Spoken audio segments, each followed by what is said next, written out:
Welcome to the Wing Wag. I'm your host, Jack O'Lind. I'm an instrument-rated pilot and the owner of an aviation company and flight school here in Central Florida. This podcast is for informational purposes only and is not guaranteed to be accurate or complete. While we research each topic, we are humans and occasionally make mistakes. For the most up-to-date information on regulations, check out the official Federal Aviation Regulations, also known as the FARs, or consult an aviation attorney. Lastly, the opinions expressed on this podcast are the guest's opinions and are not necessarily the opinions of the host or podcast. Welcome to this week's episode of the Wing Wag. As you may have noticed, we're in a new location. We're not in our home studio. We're instead at our hangar here in Brevard County, Florida, where we keep the beautiful Taylorcraft. And it's early September, so we have a hot afternoon. There's some clouds in the sky. We're leaving the heat of summer and we're going into hurricane season. And so I was thinking this would be the perfect time to do a short solo episode talking about how we handle weather for our two airplanes. And normally when we talk about handling weather, we're talking about how we handle weather in flight with respect to the flights that we plan and the flights that we're doing. But this time I wanted to focus more on how we handle weather on the ground as plane owners. So we think about weather all the time as pilots, right?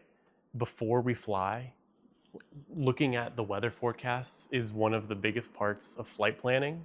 While we're in a flight, we're constantly looking for weather updates. We're keeping an eye on cloud formation and rain, and we're listening to the weather broadcasts from en route airports, the destination airport. And then when we're not flying, we're thinking about how great the weather would be for flying or how bad it would be for flying, right? But then once you become an airplane owner, weather takes on a whole new importance. You never have a respite from worrying about the weather. You're worried about the weather when you're flying. You're worried about the weather when you're not flying because the weather can still affect your airplanes when they're on the ground, right? You can't just say, not my airplane, not my problem anymore. For example, the Taylorcraft, an amazing airplane, so fun to fly, but it is especially susceptible to weather. The fabric is very sensitive to UV, so we keep it in a hangar instead of outside, which is lucky because there's a huge waiting list for hangars here in Central Florida.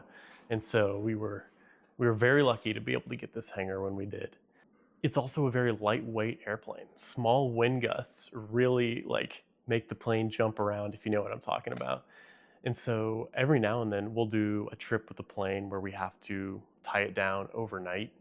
And that's when I'm the most worried, when the plane is out of its safe, secure home of the hangar.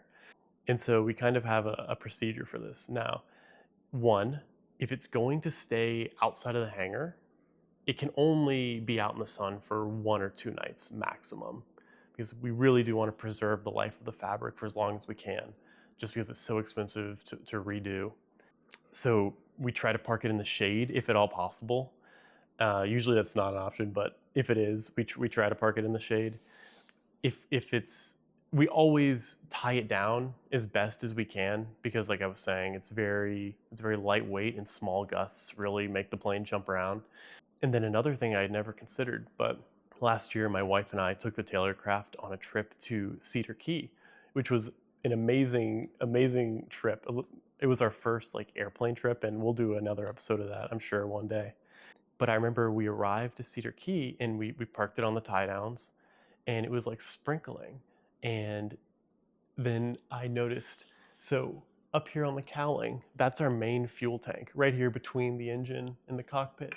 And so we fill it with fuel there, and that's our float gauge, which is actually, it may seem primitive, the float gauge for gas, but I really like it. It's right there in your field of view. You can never miss it while you're flying, and it's 100 times more accurate than any of the fuel gauges you see in normal general aviation aircraft.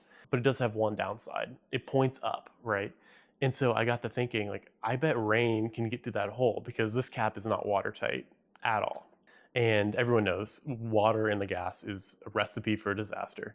So we immediately started rummaging around in the baggage area, rummaging through our backpacks, looking for anything. And eventually we found a Publix bag that we were able to tie around up there.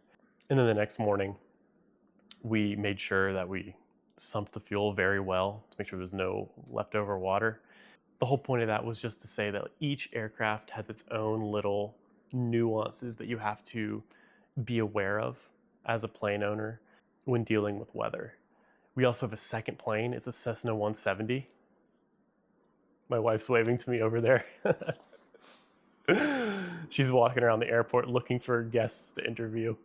So yeah, we have a second plane, a Cessna 170, which is a metal skinned aircraft, a lot more modern than the tailcraft. It's heavier, it's bigger, and for that reason, we keep it outside on tie downs. Also because we couldn't get a second hangar. Like I said, there's a long waiting list. But even though it has a metal wing and it can definitely live outside on tie downs indefinitely, we still have procedures in place for how we're going to handle weather, how we're going to make sure, like how to protect the longevity of the plane, basically. So the first thing we have to consider is sun, right? If it's going to be outside on tie downs all the time, it needs to, like, sun is going to be the biggest thing that's going to wear it down. It's going to wear down the paint. It's going to wear down the plastic for the windshield and the windows. It's going to wear down the upholstery, the electronics, like everything.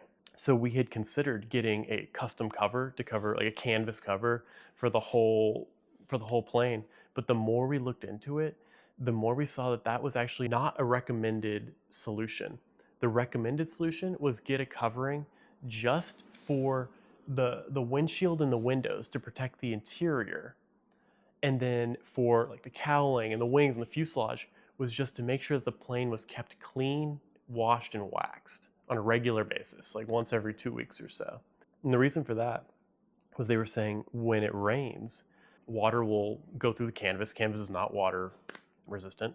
So the water will go through and get into the cowling, get into the wings. And because that canvas is there, it's not going to dry as fast. That can lead to extra corrosion or faster corrosion in those areas. So another recommendation was after a big rainstorm, we should take the plane for a short flight, just do a couple laps in the pattern to get some air through the engine, get some air over the wings, help dry out everything. Because as you all know, corrosion is the worst enemy of an airplane. The next thing, yeah, rain. Rain's not too much of an issue. The things we just talked about to help protect it against the sun also kind of apply to rain.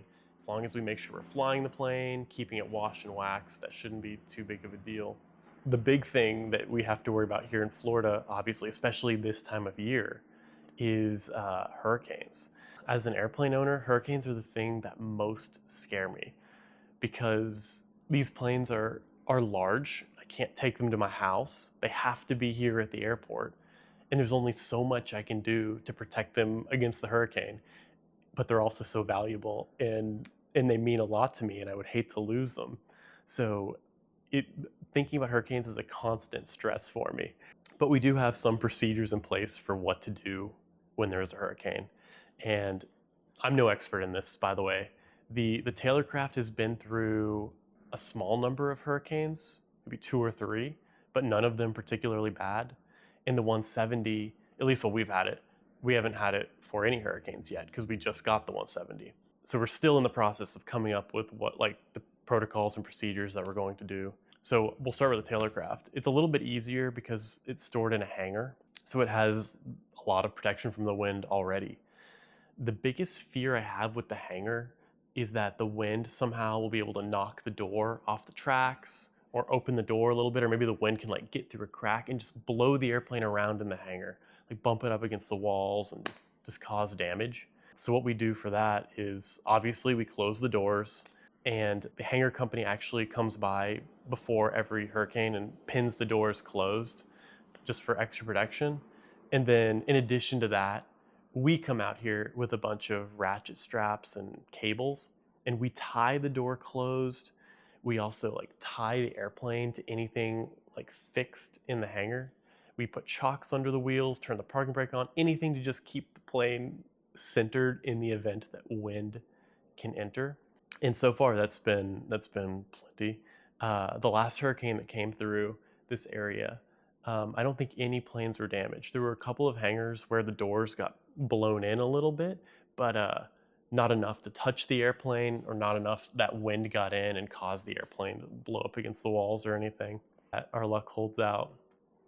So the 170 is a different story. It being stored outside, it's very open to the wind. So our current strategy is whenever the plane is on tie downs, it should be tied down securely, and we should follow any procedures needed for I forgot what this is called, but like, for example, in the 170, there's a procedure where whenever you park the plane, you pull the yoke back and put the seat belt through the yoke, just to keep the horizontal stabilizer, to keep the elevators in the correct position for the wind. Um, so we make sure to follow those to the T every time we park it. Put the yoke through the steering, put the seat belt through the yoke. Make sure all the tie downs are very secure. Make sure the ropes are in good condition, that they're not going to break if a strong wind comes through. Um, and if it looks like a hurricane is going to hit this area, we'll probably have to move the airplane. Ideally, we could find a hangar locally to store it in. We plan on calling all of our friends, all the people we've met in this area, and just ask if they have a little bit of space where we can squeeze the plane into a corner maybe. We also considered, we haven't tried it yet, but we've considered seeing if we could like scoot the tailorcraft over to one side and then like maybe like wiggle the 170 in here. Now that I'm sitting in here, I don't think that's gonna work, but I gotta at least try it. Yeah, I was gonna, maybe we could like lift one. Nah, but yeah. So number one, try to get in the hangar if at all possible. If we can't get it into a hangar, then yeah, we're gonna have to fly it somewhere, right? One of us would just take off work and fly it where the hurricane is not, right? If the hurricane's coming up from the south, maybe we'll go fly it up north, fly it to Georgia, spend a couple days there, and then come back once the hurricane is dissipated. Or if it looks like the hurricane's coming like north to south, then maybe we'll fly it south down to the Miami area, the Keys, same until the hurricane is dissipated. Yeah, just thinking about this is making me nervous, but yeah, it'll be okay. There are many airplanes stored here in Central Florida on tie downs that aren't continuously destroyed by hurricanes. So I know that it's possible to find a way. Yeah, thankfully we don't have to worry about freezing temperatures too much here in Florida, especially for this one in the hangar, because the hangar air will stay a little bit warmer than the outside. But maybe every now and then we'll get a freeze. That could be a factor for the 170. So we'll need to do a little bit of research into that. But I do know that the general procedure when you have freezing temperatures is don't start the airplane until the engine block is above freezing, or else you risk doing serious damage to the engine. But yeah, I'm not going to speak more on that until I've done a little bit more research. Yeah, I guess that's about it. A short episode, but it's something that I've been thinking about a lot lately, and I thought I would go ahead and share it. And it was a good opportunity to get out to the hangar and show you guys where we keep the tailorcraft. Thank you for listening, and subscribe if you like the podcast, and we'll talk to you next week. Thank you for listening to The Wing Wag. If you liked this episode, please consider subscribing. And if you're out flying today, make sure to give somebody a wing wag.